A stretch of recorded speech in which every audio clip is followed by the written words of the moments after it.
Okay, our point here again, we're taking more trig equations, and our difference here, we're focusing on equations that have a coefficient in front of the x. So let's take a look at some more examples. So here we have a 2 in front of the x, and that's going to change how we approach this problem. So first we're saying, where do we have angles that have a cosine of -1/2? And we know that cosine of -1/2 is the short leg of a 30, 60, 90 triangle. So for each problem, we're going to draw a diagram if you find that helpful. So this angle is 2/3 pi. But we also have the angle right below it. So we continue drawing each of the angles that have a cosine of -1/2. So this would be 4/3 pi. And these are going to be the answers for our angle. But notice that our angle now has a coefficient. So again, don't forget that we're solving here not for x, but for 2x. So let's see what happens. We're going to have to divide by 2. So each of our answers takes one additional step that we didn't do in the previous assignment. Multiply by 1/2. So now let's think about our hint again in class, because we're not quite finished. This would be a little bit too easy. We're looking for all of the answers that fit within 0 to 2 pi. Well, if those are the values for x, then here's the hint that might help you to remember why we're not finished. Because we're not solving for x. So each time you might find this helpful. If x is in 0 to 2 pi, then 2x is in 0 to 4 pi. So when we have a coefficient, it stretches or shrinks our interval.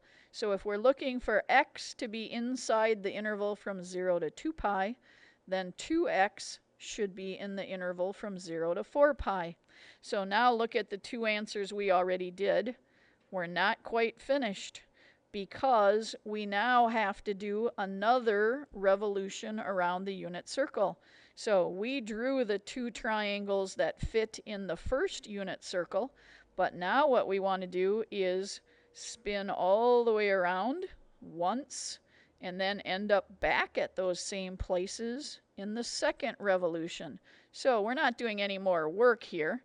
I'm drawing that same picture again. So each time you do these, and you don't have to keep making the diagrams once you get the idea, but each time we spin around, we add 2 pi to our angle. So this angle originally was 2/3 pi, so now I'm adding 6/3 pi.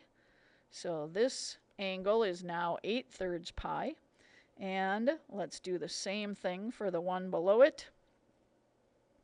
We spin all the way around once, and then we continue to that position.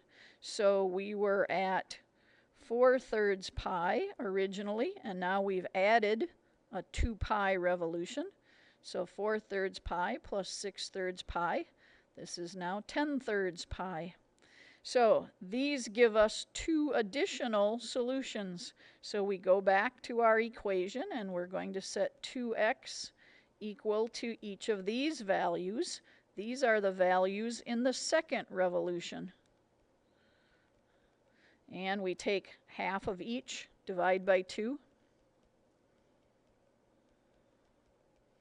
So now we've got 4 solutions. And why did we end up with 4 solutions instead of 2? Because we're solving for 2x instead of 1x.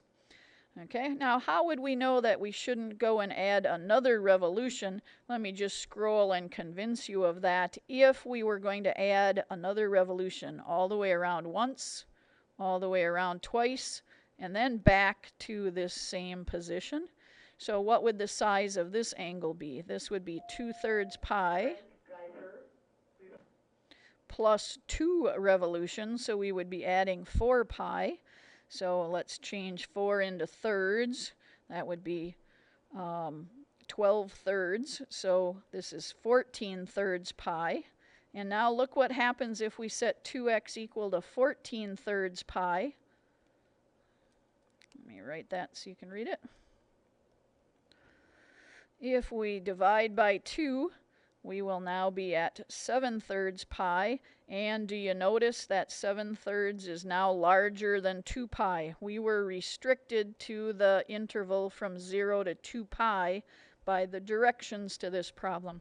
So that's how we know that we didn't have to add another revolution. So what was our hint? Let's look at the original problem. We had cosine of 2x instead of cosine of 1x. So if our interval for x is in the first revolution, then what we need to do for 2x is to do 2 revolutions.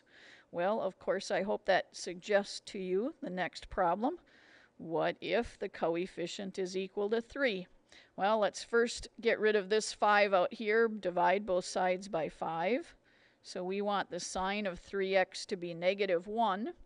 This 3, let's write our hint again.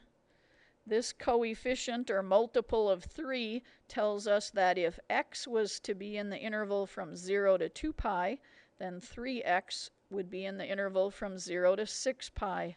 So here we've got to revolve around the circle 3 times. But it's going to be a little quicker because look at our equation. Sine of an angle is equal to -1. Where do we get a sine of -1? Only at the 3/2 pi angle. So there's only one place on the unit circle where the y coordinate is -1. So this angle would be 3/2 pi. Then we know that we could spin around a complete revolution and go back to that same place. So 3/2 pi plus another revolution. So that would be 3/2 plus 4/2. This would be 7/2 pi. And in our third revolution, spiral around once, around a second time, and all the way back where we started. So remember, we're trying to get to this 0, -1 point. That's why we're spinning around again, because that's where the sine is -1. So here we're at 3/2 pi, plus we've added 2 spirals around here. So we've added 4 pi. So we've got 3/2 plus 8/2. So this is 11/2 pi. And now we're ready to go to our problem and solve for x. We've found our angles. We've found the angles, but we haven't found the answer for x. So that 3x is equal to 3/2 pi. So divide by 3. Or that 3x is equal to 7/2 pi. And now instead of dividing by 3, you might find it easier to multiply by 1/3. So we'll have 7/6 pi. And that 3x could be equal to 11/2 pi. Multiply by 1/3, and we've got 11/6. And do you notice that 11/6 is still between 0 and 2 pi? Can you tell that if we did the next revolution, our answer would get higher than 2 pi? So that verifies why when we have a 3x, we want to just do the first 3 revolutions. Okay, now we make a big change in the last example. The last example, first I'm going to multiply by 1/2 or divide by 2 to get that multiplier out of there. So we're looking for angles that have tangents of radical 3. I hope you recognize that that comes from taking the long leg of a 30, 60, 90 divided by the short leg. So our y coordinate over our x coordinate for tangent. So I know where the tangent is radical 3.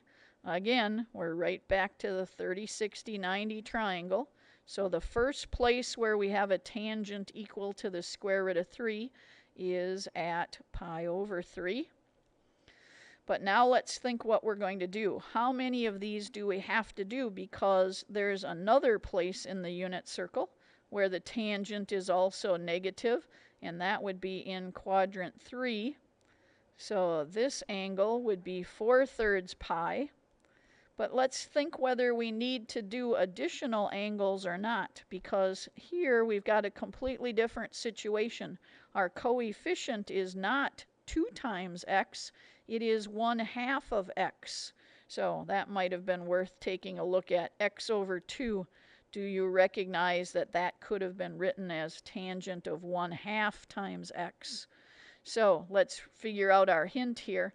If x is, use a different color, if x is in 0 to 2 pi, then what about 1/2 of x? It should be in the interval 0 to pi. So now we've cut our work in half. Instead of doubling our work, we've cut our work in half. So look at this second diagram. Is 4/3 pi within this interval? So this angle is going to turn out to be too much. And let me convince you of that. If I set our x over 2 equal to 4/3 pi, how do I solve for x? I multiply by 2, and we get 8/3 pi. And is that in the interval from 0 to 2 pi? 8/3 pi is bigger than 2 pi. So as expected, we could have saved ourselves the trouble. So this angle is too large. It's outside the interval we're expecting to do here. So all we're going to come up with then, we want to still solve for this pi over 3. So we think this one is going to be our only answer. So we're going to multiply both sides by 2. And there's our answer. And it's our only answer, 2/3 pi.